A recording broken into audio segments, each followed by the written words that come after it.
Hello friends, GeM के education tube में आपका स्वागत है। मैं आपकी होस्ट आकांक्षा नया वीडियो लेकर फिर हाजिर हूँ। इस वीडियो में हम हिंदी की अगली पाठ्य योजना बनाएंगे, यानी कि पाठ्य योजना क्रमांक 121 बनाएंगे। अभी तक हम हिंदी की 120 पाठ्य योजना बना चुके हैं। उम्मीद है आपने देखी होगी और उन्हें पसंद किया होगा, आपके काम आई होंगी। और यदि अभी तक आपने नहीं देखी और आप देखना चाहते हैं तो हमारे चैनल के प्रीवियस वीडियो या वीडियो के नीचे जो डिस्क्रिप्शन बॉक्स है उसे खोलकर प्रीवियस सारे वीडियोस देख सकते हैं। वहाँ पर आपको प्लेलिस्ट मिलेगी। सब सब्जेक्ट की अलग अलग साइंस, एसएसटी, मैथ्स, हिंदी और भी विभिन्न सब्जेक्टों की प्लेलिस्ट हमने बना के रखी हुई है, वो आपको वहाँ मिल जाएंगी। वहाँ से आप प्रीवियस वीडियो देख सकते हैं। आप चाहें तो हमें हमारे टेलीग्राम ग्रुप में ज्वाइन कर सकते हैं या फेसबुक पेज पर फॉलो भी कर सकते हैं। वहाँ पर भी आपको हमारे चैनल से संबंधित लिंक, पीडीएफ और भी जो इन्फॉर्मेशन है वो वहाँ से मिल जाएंगी। तो चलिए शुरू करते हैं पाठ्य योजना बनाना। उससे पहले यदि अभी तक आपने हमारे चैनल को सब्सक्राइब नहीं किया तो सब्सक्राइब ज़रूर करें, बेल आइकॉन प्रेस करें, जिससे आने वाले सभी वीडियो का नोटिफिकेशन आपको मिले और आप समय पर उसका लाभ ले सकें। तो चलिए शुरू करते हैं पाठ्य योजना बनाना। सबसे पहले डालना होता है आपको क्रमांक। जो भी आपका क्रमांक हो वो डालिए। हमारा 121 है तो हमने 121 डाला हुआ है। आपका 1, 2, 3 जो भी नंबर की पाठ्य योजना है वो आपको यहाँ पे डालना है। उसके बाद बनाना होता है ब्लैक बोर्ड फिलिंग, जो आप कॉपी में भी बनाते हैं और जब प्रेजेंटेशन करते हैं तो क्लास में भी बनाते हैं। सबसे पहले लिखेंगे नाम। जो भी आपका नाम है यहाँ लिखें। अध्यापक हैं तो लिखेंगे अध्यापक हैं तो लिखेंगे छात्र अध्यापक का नाम। अध्यापिका हैं तो लिखेंगे छात्र अध्यापिका का नाम। विद्यालय के नाम, जहाँ भी आपको प्रैक्टिस टीचिंग के लिए भेजा जाता है उस विद्यालय का नाम आपको लिखना है। हो सकता है आपके महाविद्यालय में ही प्रैक्टिस टीचिंग कराई जाए तो आपको अपने महाविद्यालय का नाम लिखना है।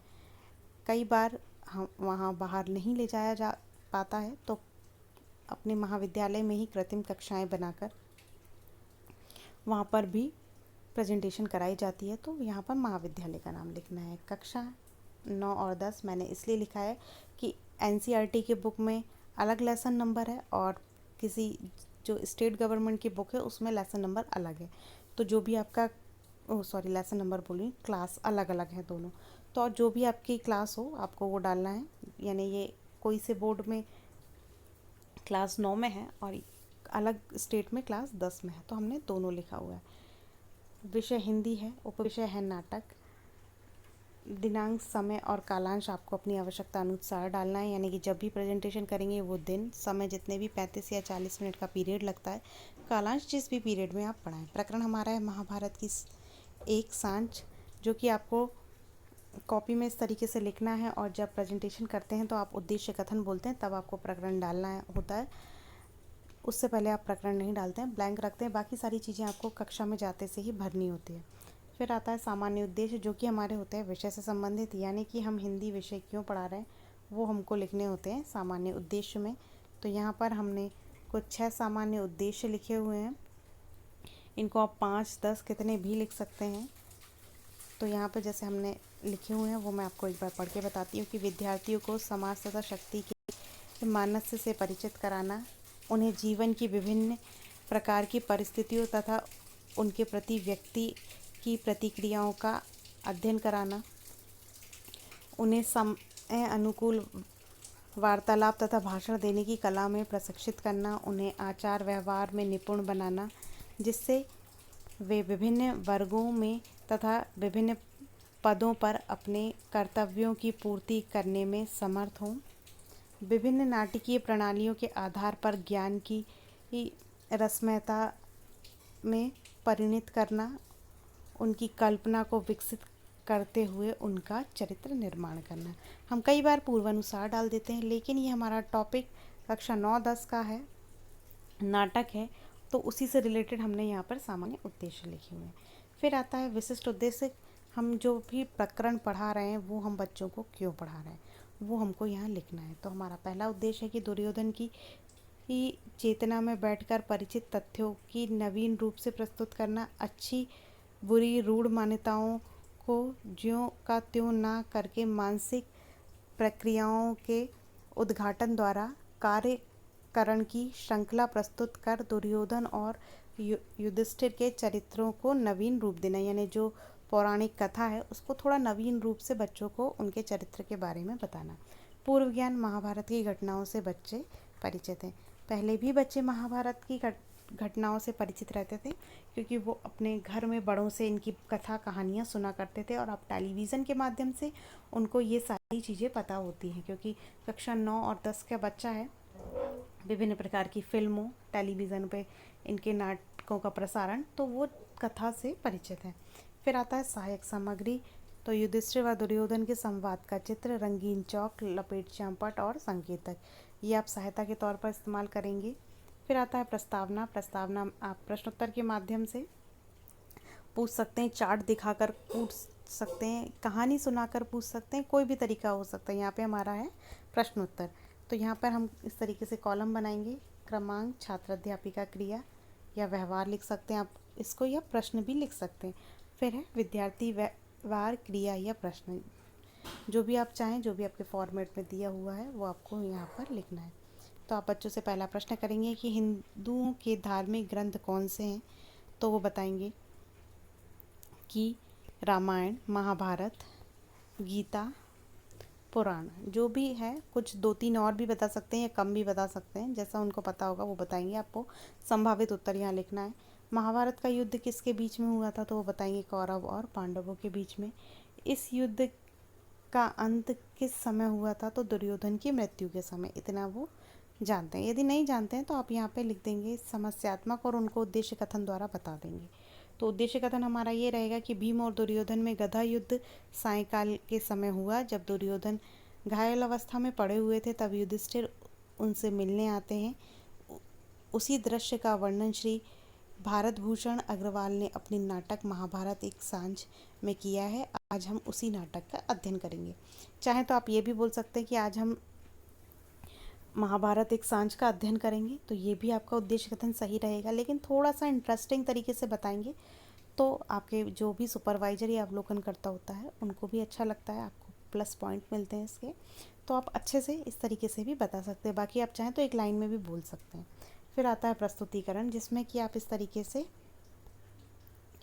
कॉलम बनाते हैं, शिक्षण बिंदु या विषय वस्तु, छात्र अध्यापिका व्यवहार क्रिया, यहाँ पे आप क्रिया भी लिख सकते हैं, शिक्षण विधि और विद्यार्थी व्यवहार या क्रिया।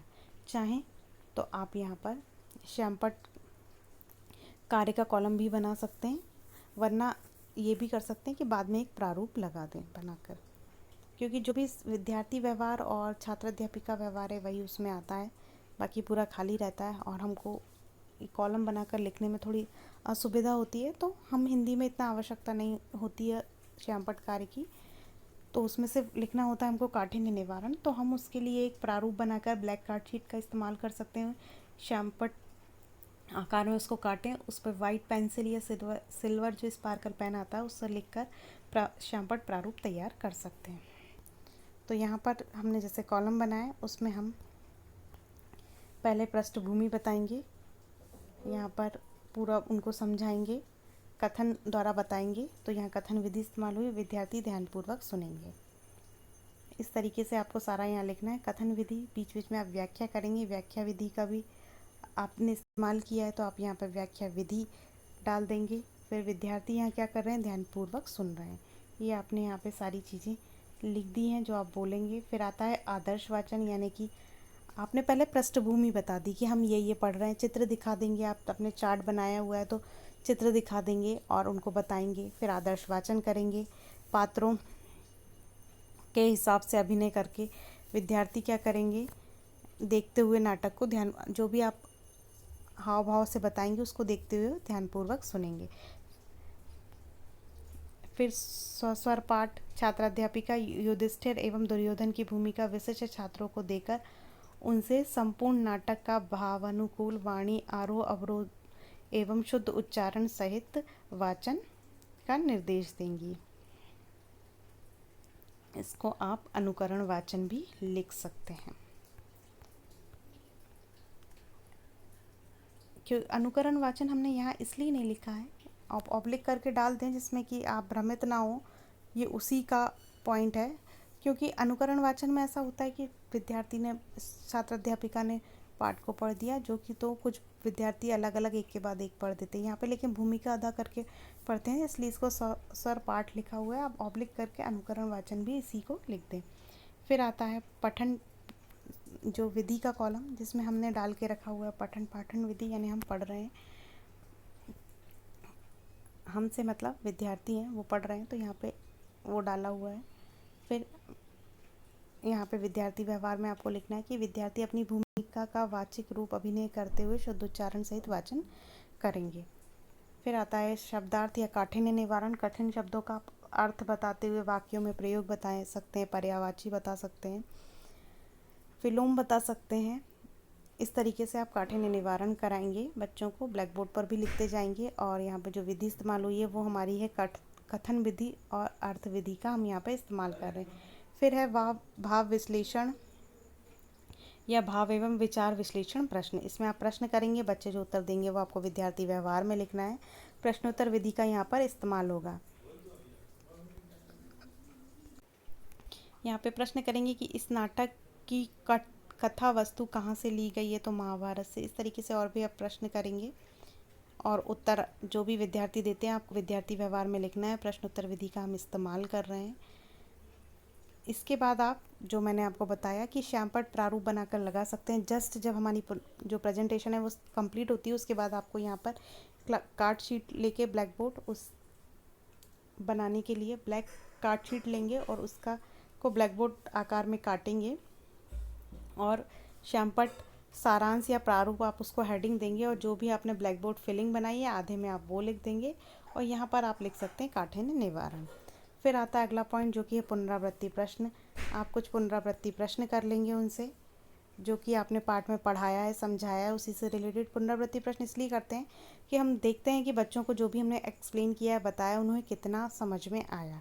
दोनों का ही टेस्ट हो जाता है, आपका भी टेस्ट हो जाता है कि आपने जो पढ़ाया वो बच्चों को समझ में आया या नहीं आया। इसको आप लपेट श्यामपट्ट जो अपने रोलर बोर्ड है आपके पास, आप उसमें लिख कर ले जा सकते हैं जिससे आपकी समय की बचत होगी। और जो भी बच्चों से आपका नियंत्रण कक्षा में चला जाता है कि आप ब्लैक बोर्ड पर प्रश्न लिख रहे हैं तो वो शोर करने लगते हैं, तो उसमें भी ये सहायक होते हैं। फिर आता है गृह कार्य। आप घर से कार्य करने के लिए बच्चों को जो देते हैं वो गृह कार्य है। इसको भी आप लपेट श्यामपट्ट के दूसरी तरफ लिख कर ले जा सकते हैं जिससे कि आपके समय की बचत होगी। फिर आता है पर्यवेक्षक टिप्पणी। तो जो भी आपका पर्यवेक्षक होता है यहाँ पर टिप्पणी देकर बताता है कि पाठ का प्रस्तुतिकरण कैसा था, अच्छा था, बुरा था, क्या सुझाव की आवश्यकता है, आपने ब्लैक बोर्ड वर्क कैसा किया, पुनरावृत्ति प्रश्न बच्चों के स्तर के थे या नहीं, आपकी प्रस्तावना कैसी थी, आपकी भाषा कैसी थी, पीछे तक के बच्चों को आपकी आवाज़ आ रही थी क्या नहीं, ब्लैक बोर्ड वर्क किया वो छोटा लिखा हुआ था तो पीछे के बच्चों को नहीं दिख रहा था, तो ये नेगेटिव फीडबैक वर्क हो गया। कुछ शिक्षक तिरछा लिखते हैं तो वो भी नेगेटिव उसमें आ जाता है। कुछ बहुत धीरे बोलते हैं तो बच्चे को सुनाई नहीं देता है, कुछ के बच्चे बात करते रहते हैं पीछे के। तो इस तरीके से जो पर्यवेक्षक होता है वो आपको टिप्पणी देकर यहाँ पर बताता है। फिर उसके बाद आता है हस्ताक्षर के कॉलम। आपके हस्ताक्षर यानी कि यहाँ पे आपको करना है साइन। फिर आता है अवलोकन करता है, यानी जो भी आपका सहपाठी होता है आपको एक अवलोकन फाइल भी बनानी होती है, आप भी दूसरों का अवलोकन करते हैं और जब आप पाठ का प्रेजेंटेशन करते हैं तो आपका भी कोई अवलोकन करता है तो वो यहाँ आ जाएगा। उसके बाद आता है उसके हस्ताक्षर यहाँ आ जाएंगे और यहाँ पे आते हैं पर्यवेक्षक के हस्ताक्षर। यहाँ पे हमारा लेसन प्लान कंप्लीट होता है। कैसा लगा कमेंट करके ज़रूर बताएं। अच्छा लगता है लाइक कीजिए, दोस्तों से शेयर कीजिए। यदि अभी तक हमारे चैनल को सब्सक्राइब नहीं किया है तो सब्सक्राइब ज़रूर करें, बेल आइकॉन प्रेस करें जिससे आने वाले सभी वीडियो का नोटिफिकेशन आपको मिले और आप समय पर उसका लाभ ले सकें। धन्यवाद। जय हिंद।